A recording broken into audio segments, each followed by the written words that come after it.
नमस्कार दोस्तों।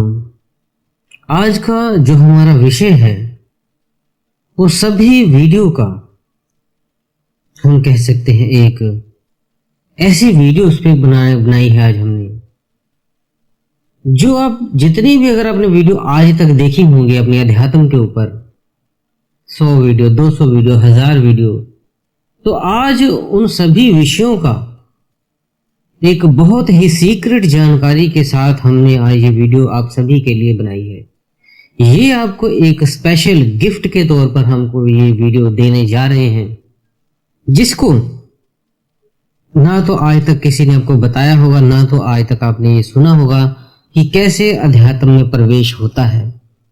उसकी ऐसी गहरी और विशेष जानकारी पूरी इस वीडियो में समाहित है। हो सकता है ये वीडियो लंबी हो जाए, लेकिन कोई भी साधक, जो भी ध्यान साधना जिसने भी शुरू की हुई है या कर रहा है, तो वो इस वीडियो को पूरा अंत तक देखें और फिर उसके दिमाग के जो खिड़कियां हैं वो खुल जाएंगी और हो सकता है वो इसी वीडियो में अपने शरीर से निकलकर उस परमात्मा को मिल भी सकता है। तो ऐसी विशेष और गूढ़ रहस्य की ये वीडियो आज आप सभी को हम जो गिफ्ट दे रहे हैं, इसे ध्यान पूर्वक सुने। अगर आपके पास समय नहीं है 20-30 मिनट का, तो ये वीडियो पॉज कर लें और जब समय हो तभी इस वीडियो को सुने, क्योंकि ये हजारों वीडियो के ऊपर एक वीडियो आपको ऐसी दी गई है जिसमें आप इतना समय लगा कर भी अपने चाहे हजारों घंटे लगाए हों, लेकिन अगर इस पे आपने अगर 20-25 मिनट इस वीडियो पे लगा दिए तो आपकी लाइफ में एक चमत्कार घटित हो जाएगा। आप उस परमात्मा को जान जाएंगे, उस आत्मा को जान जाएंगे और कैसे उससे मिलना है और मिल भी जाएंगे। तो जो दोस्तों, स्वागत करते हैं आपका हम सभी का अपने चैनल में आत्मा से परमात्मा का सफर। दोस्तों, अध्यात्म के ऊपर यही मेन प्रश्न है और इसी का उत्तर जानने के लिए आपको 1 साल, 2 साल, 10 साल, 20 साल, 50 साल भी लग जाते हैं। उन सभी का उत्तर इस 30 मिनट 20 मिनट की वीडियो के अंदर हमने डाल दिया है। आपके अध्यात्म की जो खोज है यहीं पे समाप्त हो जाएगी। पूरा सारांश आज हम आपको सारे का सारा इस वीडियो में बताने जा रहे हैं। तो दोस्तों, चलते हैं आत्मा की यात्रा पे। तो दोस्तों, इसको जानने से पहले हम जानते हैं आत्मा क्या है, शरीर के किस हिस्से में ये रहती है, उसका स्वरूप क्या है। जब आप अपने स्वरूप को जान गए तो समझो उस ब्रह्म को जान लिया आपने, क्योंकि वह उसका ही एक अंश है। अंश को जान लिया तब समझो वह भी हमारे जैसा ही है। पर जब तक अंश को नहीं देखा तो ब्रह्म को कैसे देखोगे। ब्रह्म जो है हम सभी ने अपने अपने हिसाब से बना लिए हैं। पहले 10 अवतारों को कह दिया और फिर 21 अवतार हुए, फिर एक अवतार की ओर प्रतीक्षा कर रहे हैं। तो सभी की अलग अलग मान्यता है कि ब्रह्म क्या है। कोई पत्थरों, पेड़ों, नदियों, चट्टानों, हमने इनमें भी ब्रह्म का स्वरूप देख लिया और मान लिया, लेकिन ये नहीं। और भी कई गंगा को ब्रह्म मान लिया, वे इसमें नहा लिया तो पाप धुल जाएंगे।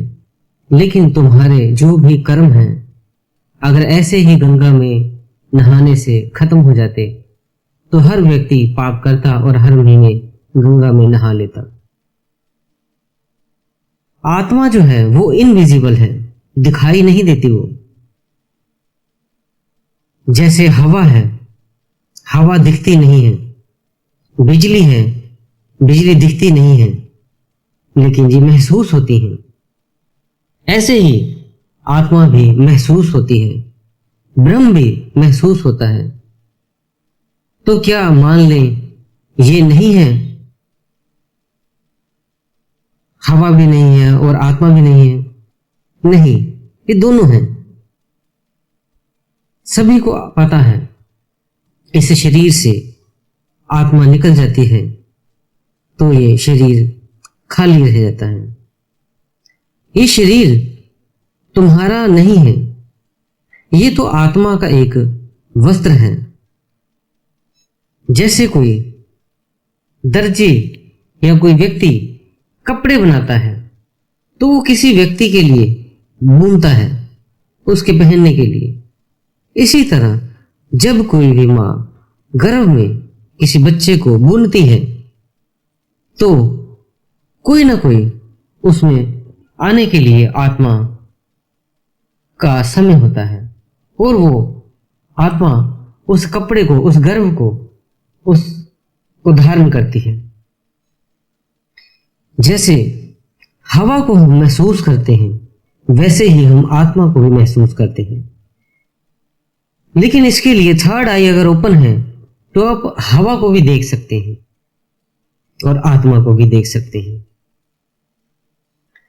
लेकिन अगर थर्ड आई नहीं खुली है तो आत्मा को नहीं देख सकेंगे। फिर इसके लिए क्या करें? साइंस की दृष्टि से अगर जानते हैं तो साइंस जो चीज देखता है उसे ही मानता है और जो चीज नहीं दिखता उसे या वो प्रूव नहीं कर पाता तो नहीं मानता। इस साइंस को प्रूव करने के लिए बहुत समय लगेगा भी, बहुत सी और मशीनें बनेंगी और कई साल और लग जाएंगे। तब ये ऐसे उपकरण तैयार कर लेगा जैसे आप देखते हो हमारे मस्तिष्क की नाड़ियों को पढ़ लेते हैं MRI ECG करके, शरीर के अंदर हड्डियों को देख लेते हैं एक्सरे के जरिए। ऐसे ही आत्मा को देखने के लिए भी मशीनें बनेगी लेकिन उसके लिए बहुत समय लग जाएगा अभी। हमारे ऋषियों ने जो हजारों साल पहले ही कह दिया था कि असंख्य सूर्य हैं, असंख्य चंद्रमा हैं, असंख्य बृहस्पति हैं, असंख्य शनि हैं। और गुरु नानक देव जी ने भी अपनी वाणी में कह दिया था लख आकाश लख पताल। ऐसे लखा सूरज और जो देवी देवता हैं वो एक स्थान से दूसरे स्थान पे जाने के लिए कहीं भी पलक मात्र से ही पहुंच जाते हैं। वह हमारे सारे ऋषि मुनियों की जो वेद पुराणों में लिखा है ये कोई किसी ने गप नहीं लिख दिया है, ये भी सत्य है, ये भी शक्तियां हैं तभी वो लिखा गया है। अन्यथा किसी ने कोई नशे में ही नहीं ऐसा कुछ लिख दिया। ये सारा प्रूवन है लेकिन उसे सिद्ध करने में साइंस बहुत समय लगाती है। अब कई दूरबीनें ऐसी आ गई हैं जिसके जरिए हम कई ऐसे ग्रह उपग्रहों को देख लेते हैं जबकि पहले साइंस इसे नहीं मानती थी। इवन कि साइंस तो ये भी नहीं मानती थी कि धरती गोल है, लेकिन जब उसने भी इसको सिद्ध कर लिया तब उसने कहा धरती गोल है। जो हमारे ऋषि मुनि हैं उनका कम्युनिकेशन बहुत आगे का है। अभी तो ये टेलीफोन मोबाइल अभी आए हैं लेकिन वो टेलीपैथी के जरिए पहले ही इस तरह की बातें कर लेते थे। आने वाले युग में भी ऐसा होगा फिर दोबारा से। अब सवाल है आत्मा कहाँ रहती है? तो कई दो मान्यता हैं। कई कहते हैं आत्मा हमारे हृदय के पास होती है, हृदय से आपके दिल के थोड़ा सा ऊपर, और कई कहते हैं आज्ञा चक्र पे। तो पहले इसको समझ लें। जो आपकी आत्मा है वो एक ध्यान है। जैसे आपको हमने कहा अपने पैर की पहली उंगली पर आप ध्यान करो तो आत्मा आपकी वहां पहुंच गई। आपको हमने कहा अपने माथे पे ध्यान करो आज्ञा चक्र पे तो आत्मा आपकी वहां पहुंच गई। जहां पे ऊर्जा एक जगह इकट्ठी होकर कंसंट्रेट होती है वहां आपकी आत्मा पहुंच जाती है। इस शरीर में ये पूरी तरह से अपनी ऊर्जा को फैलाए हुई है। ज्यादातर जब ये सांसारिक रूप में होती है तब ये आत्मा के हृदय के ऊपर होती है। लेकिन जैसे ही आप ध्यान में बैठते हैं तो आत्मा अपने सही जगह पहुंच जाती है, मीन्स आज्ञा चक्र के पास पहुंच जाती है। तो इसलिए जब आप भौतिक कार्य करते हैं तो वो हृदय के पास होती है और जब आप आध्यात्मिक कार्य करते हैं तो वो आपके आज्ञा चक्र पे वाइब्रेट करती है। कृपया इस चैनल को सब्सक्राइब करें और अपने दोस्तों के साथ शेयर करें। तो ये दो जगह पे आपको दोनों जगह पे होती है, तभी दोनों जगह कईयों में वेदों में हृदय में कहा गया है और कई साधकों ने आज्ञा चक्र पे कहा है। तो इसलिए ये दोनों जगह है, लेकिन जब आप ध्यान में होंगे तो हमेशा ये आज्ञा चक्र पे दोस्तों, जब इस शरीर से आत्मा निकलती है, मीन्स जब मृत्यु होती है, तब आत्मा निकल के आपके शरीर से बाहर हो जाती है और कुछ दिन तक कहते हैं यही होती है। जब उसका पिंडदान करते हैं, कुछ पूजा पाठ करते हैं, इस तरह की कई चीजें जब करते हैं विधि विधान से, तब वो मंत्रों के अभिमंत्रों से उसकी उस आत्मा को यहां से भेज के मृत्यु लोक में पहुंचा दिया जाता है। जब ये आत्मा को ऊपर पहुंचाया जाता है, ऊपर के लोकों में, फिर वो दोबारा अपने कर्मों के हिसाब से जन्म लेती है। लेकिन अगर बिना मरे भी इन लोकों का सफर करना हो, जाना हो, तो उसके लिए सबसे पहले आपको ध्यान करना आना चाहिए। ध्यान करने से, मेडिटेशन करने से ही आप जीते जी इस शरीर से निकल जाएंगे। तो इसको जीते जी कैसे निकलेंगे, वही आज पूरा सीक्रेट आपके साथ हम खोलेंगे। दोस्तों, आगे का सफर तय करने से पहले आपके मैं 1 मिनट लूंगा।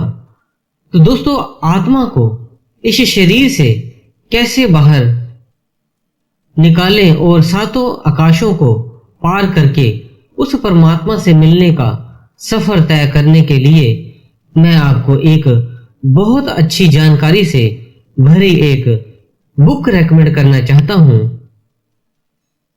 The amazing secret of the yogi. और दोस्तों, अगर आपको बुक पर पैसा और टाइम इन्वेस्ट नहीं करना है, तो आप इसकी ऑडियो बुक को कुकू एफएम पर सुन सकते हो। इस ऑडियो बुक से मुझे सीख मिली है कि एक आध्यात्मिक यात्रा का द्वार सिर्फ एक क्लिक दूर है। ऐसा सारांश जो आपको अपने शरीर, मन और आत्मा को संतुलन में लाना सिखाएगा।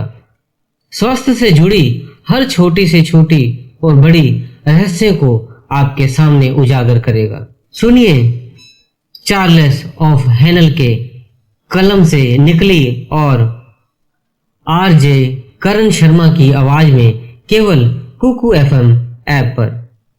सांस अंदर लें, सांस बाहर निकालें और सवार हो जाएं आध्यात्मिक सफर पे। दोस्तों, कुकू एफएम इंडिया का बेस्ट ऑडियो शो प्लेटफॉर्म है, जिसमें बहुत से टॉपिक कई भाषाओं में 10,000 प्लस से भी अधिक audio book and book summary आप सुन सकते हैं। साल भर के लिए बस 399 रुपए।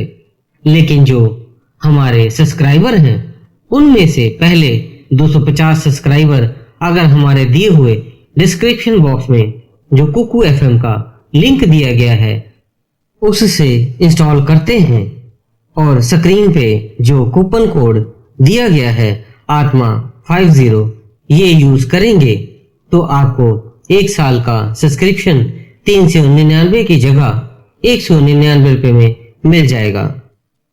तो दोस्तों, आगे बढ़ते हैं अपने टॉपिक के ऊपर कि जो शरीर से बाहर निकलना है हमें, वो कैसे निकले। तो दोस्तों, शरीर से बाहर निकलने से पहले आप ये जान लें कि शरीर के अंदर 2 ऊर्जाएं होती हैं, 2 एनर्जी होती हैं। एक एनर्जी होती है एरियल और दूसरी कॉस्मिक, जिसे हम वायवीय ऊर्जा और ब्रह्म ऊर्जा भी कहते हैं।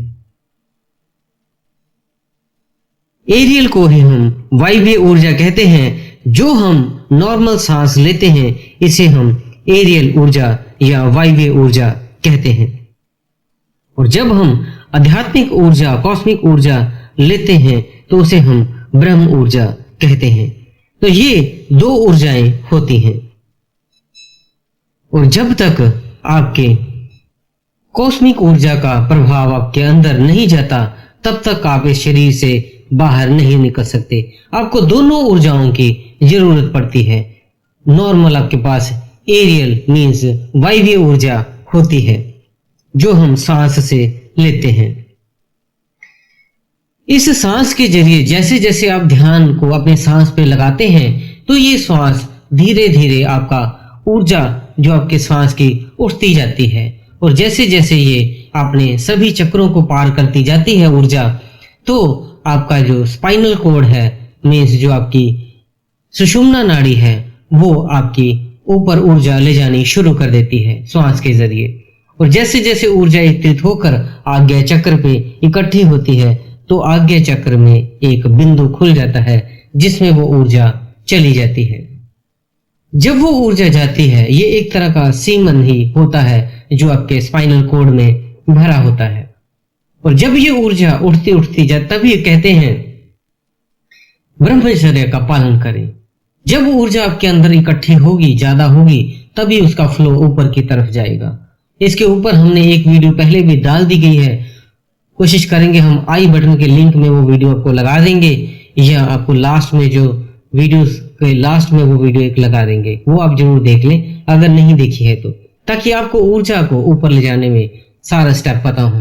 तो जब आप ऊर्जा को ऊपर लेके जाएंगे तो आपकी वो ऊर्जा आज्ञा चक्र से प्रवेश कर जाएगी अंदर और फिर आपके धीरे धीरे वही ऊर्जा, वही अमृत आपके लेफ्ट साइड से आपके बाईं तरफ से धीरे धीरे नीचे आना शुरू हो जाएगा। जब वो नीचे आता है तो आपके पीनियल ग्लैंड से वो अमृत की बूंद उस बिंदु चक्र से नीचे गिरती है और जब वो बिंदु चक्र से नीचे अमृत गिरता है तो वो जाकर आपके नाभि में जाकर सीधा गिरती है और जब वहां पे गिरती है तो अनहद नाद की आवाज आनी शुरू हो जाती है। ये जब चक्कर चलता है तो जैसे पानी एक चट्टान से ऊपर से गिरता है तो बिजली उत्पन्न होती है, ऐसे ही जब वहां से अमृत गिरता है तो एक बिजली उत्पन्न होती है। और जब ये गोल सर्कल बार बार घूमने लग जाता है तो इसका मतलब कॉस्मिक ऊर्जा आपके अंदर आ गई है। अब दोनों ऊर्जाएं आपके अंदर हैं, एक तो वायवीय ऊर्जा और दूसरी कॉस्मिक ऊर्जा।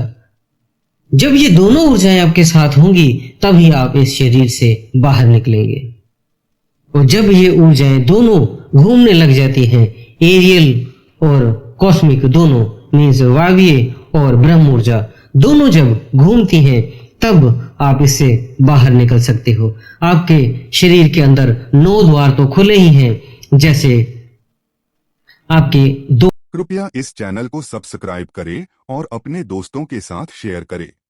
आपके 2 आंखें, 2 कान, 2 नाक के छिद्र, एक मुंह और अपना पेशाब वाली जगह हो गया आपका लिंग स्थान और लास्ट वाला गुदा द्वार आपका जहां से आप टूल पास करते हैं। ये आपके 9 छिद्र तो खुले ही हैं और 10वां जो है वो आपका ब्रह्मरंध्र है जहां से आज्ञा चक्र और सहस्त्रार चक्र का मिलन होता है। वहां से आपका 10वां द्वार खुल जाता है, वहीं से आपका प्रवेश होता है 10वां द्वार में और उसी 10वां द्वार से आपकी दोनों ऊर्जाएं इकट्ठी निकलती हैं। वायवीय ऊर्जा जो है एरियल ऊर्जा ये उसके साथ रहती है ताकि जब ब्रह्म ऊर्जा जहां भी आपको लेके जाए तो एरियल ऊर्जा आपको वापस साथ में लेके इस शरीर में वापस ले आए ताकि आप भटके ना। क्योंकि जो पतंग है, एक पतंग होती है, एक उसके साथ हम धागे से उड़ाते हैं, तो धागा एक तरह का आपका एरियल ऊर्जा है, वायवीय ऊर्जा है और जो पतंग है वो ब्रह्म ऊर्जा है। और जब वो उड़ाते हैं तो ब्रह्म ऊर्जा ऊपर की तरफ चलती है और साथ साथ में डोर मीन्स जो वायवीय ऊर्जा है वो साथ साथ में चलती है। और जब डोर को वापस खींचते हैं तो वापस इस शरीर में आ जाएंगे। इन्होंने कमेंट्स में किया था कि हम जब ध्यान में चले जाते हैं तो वापस कैसे आएंगे, तो वो ऑटोमेटिक वायवीय ऊर्जा उसे वापस ले आती है, उसे कहीं पे भटकने गुम होने नहीं देती। जो आत्मा है वो सबसे पहले ये जो आकाश दिखाई दे रहा है आपको इसको पार करती है। आम आदमी के लिए इसे छूना बहुत मुश्किल है, वो लेकिन कई कहते हैं हमने आकाश को छू लिया, तो वो आकाश को नहीं, बादल को तो छू सकते हैं लेकिन आकाश को नहीं। जितना आप इसके पास जाओगे ये उतना ही और दूर हो जाएगा आपसे। इसी तरह लगता है आपको कि आप उसके नजदीक हैं लेकिन आप उसके बहुत दूर हैं। आप कहीं पहाड़ों पे, ऊंचाई जगह पे जब जाते हैं घूमने, तो वहां पे बादल नजदीक होते हैं, आप उन्हें छू सकते हैं लेकिन उस आकाश को नहीं।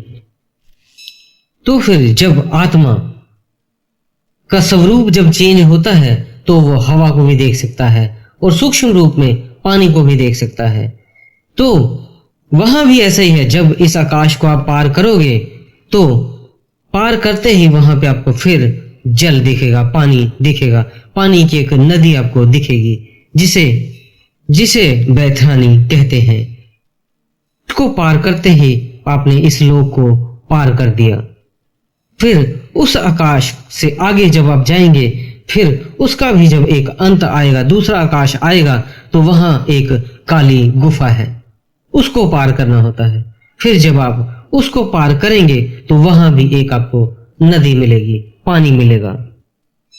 जो पहला आकाश आप पार करते हैं, इसकी आप कॉपी उदाहरण के तौर पर हमारे इस पृथ्वी लोक पे, धरती पे भी आप देख सकते हैं। जैसे कई लोगों ने देखा है कि वो वैष्णो देवी जाते हैं तो वहां पे एक गुफा है, बहुत पुरानी गुफा, जिसमें से लोग वहां से पार करके, जिसे शायद अर्धकुंवारी हम कहते हैं, उसमें पार करके ऊपर की तरफ निकलते हैं।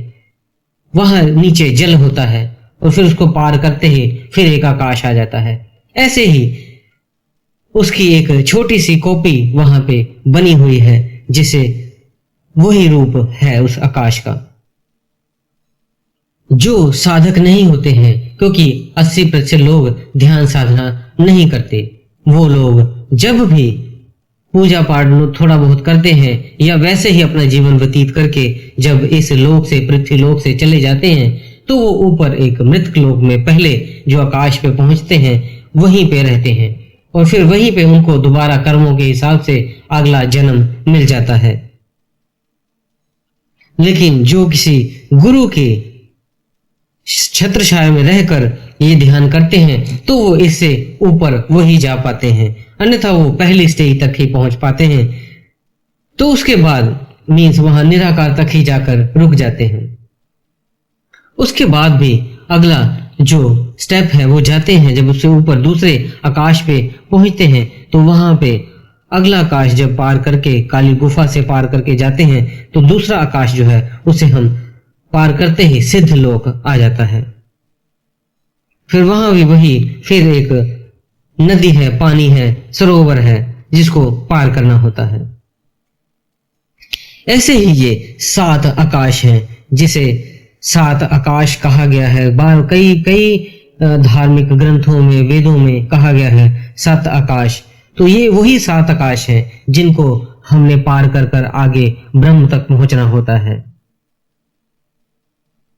गुरु नानक जी ने भी इस विषय में अपने कुछ बताया हुआ है कि कैसे इस 7 आकाशों का वर्णन भी किया हुआ है। ऐसे ही मोहम्मद साहब जी ने भी 7 आकाशों का वर्णन किया है। तो ऐसे सभी जो है धर्म है, उनमें इस विषय में कुछ ना कुछ जरूर बताया गया है। और फिर इन 7 लोकों को पार करके जो आता है, वो मानसरोवर को जब पार करते हैं तो लास्ट में उस मानसरोवर को पार करते ही ब्रह्मलोक आ जाता है, जिसे अमरलोक भी कहते हैं। ब्रह्म इस सृष्टि में नहीं है, जिस सृष्टि में हम रहते हैं इसमें ब्रह्म नहीं है। ब्रह्म इससे पार है, जैसे हमने अभी बताया 7 आकाश से पार। उदाहरण के तौर पर आपको बताते हैं, एक फोटोग्राफर जब फोटो खींचता है तो उसकी फोटो उसके बीच में नहीं आती। ऐसे ही कोई आर्टिस्ट जब फोटो बनाता है, पेंटिंग करता है, तो उसका खुद का फोटो उसमें नहीं होता है। ऐसे ही कोई घर बनाता है तो उस घर में उस मिस्त्री का कहीं भी निशान नहीं होता। तो ऐसे ही सृष्टि बनाने वाला भी हमारे से बाहर है, और जो सृष्टि है इसको उस परमात्मा ने अपने अंश को देकर ही किसी को ये बनवाई थी। निराकार को ये अंश दिए थे और ये सृष्टि की रचना हुई है। और वो खुद परमात्मा एक है और वो प्राइम सोल है। शरीर में ब्रह्म तक की जो यात्रा है कॉस्मिक एनर्जी के साथ ही होती है। इसे पैदा करने के लिए जो दीक्षा की जरूरत होती है, क्योंकि नहीं तो आप पूरे सफर नहीं तय कर पाएंगे। वो पहले ही आकाश तक रुक जाएगा। उससे आगे के सफर करने के लिए आपको एक शक्ति की, एक गुरु की जरूरत पड़ती है, जिससे आप इस सातों आकाशों को फिर पार करते हैं। जैसे कबीर साहब जी ने भी कहा है, गुरु गोविंद दो खड़े काके लागो पांव, बलिहारी गुरु आपके जो गोविंद दियो बताए।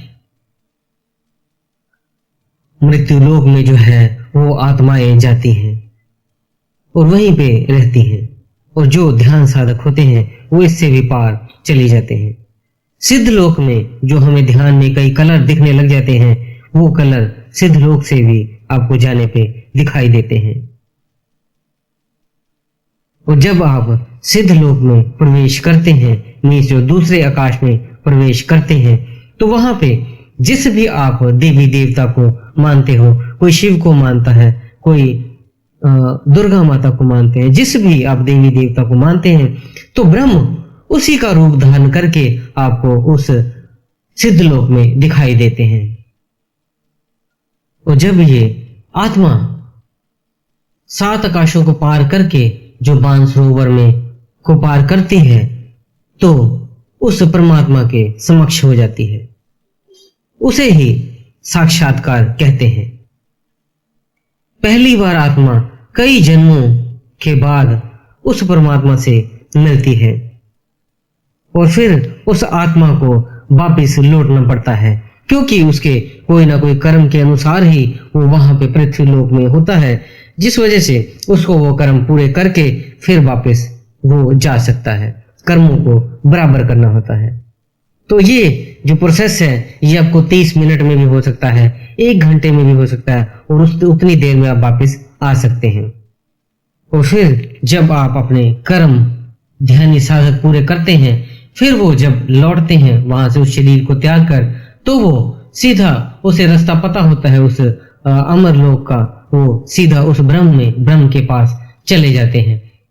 लेकिन जो बाकी लोग होते हैं जो ध्यान साधना नहीं करते, वो पहली स्टेज पर जाके, पहले आकाश पे जाके रुक जाते हैं। जो ध्यानी साधक होते हैं उन्हें कोई भी पंडित से कुछ करवाने की जरूरत नहीं, पिंडदान ये वो जो पूजा पाठ कुछ करवाने की जरूरत नहीं, क्योंकि उसे रास्ता मालूम है, वो पहले ही गया हुआ है और दोबारा भी पहुंच जाता है।